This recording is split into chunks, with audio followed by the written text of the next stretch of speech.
عدالت نے 90 دن میں انتخابات کے لیے دائر درخواستیں نمٹا دیں۔ سپریم کورٹ نے انتخابات کیس کا 10 صفحات پر مشتمل فیصلہ جاری کر دیا، جس میں کہا گیا کہ عدالت نے صدر اور الیکشن کمیشن کو تاریخ تعین میں سہولت کاری کی۔ انتخابات کی مقررہ تاریخ 8 فروری پر تمام فریقین متفق ہیں۔ وقت آ گیا ہے کہ عدالتیں غیر ضروری طور پر ایسے تنازعات کا حصہ نہ بنیں جن سے وقت ضائع ہو۔ مزید تفصیلات بشارت راجہ کی رپورٹ میں دیکھیے۔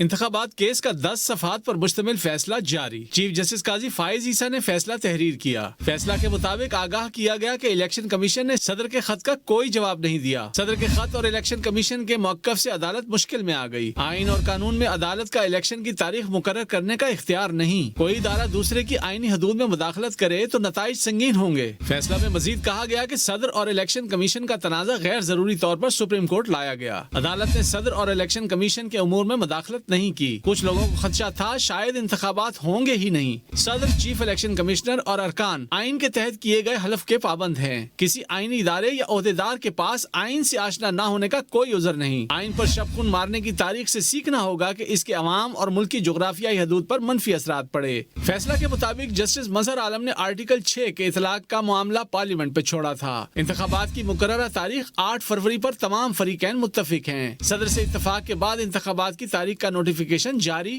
ہو چکا۔ وفاقی اور صوبائی حکومتیں یقینی بنائیں کہ انتخابات کا عمل 8 فروری کو بغیر کسی رکاوٹ مکمل ہو۔ تحریری حکم نامے میں کہا گیا کہ غلط معلومات دینا، جھوٹا بیانیہ بنانا جمہوریت کو نیچا دکھانا ہے۔ پیمرا کا قانون ایسے مندرجات سے روکتا ہے جو لوگوں کو اکسائے اور حکومت کو آئین کے برخلاف ہٹایا جائے۔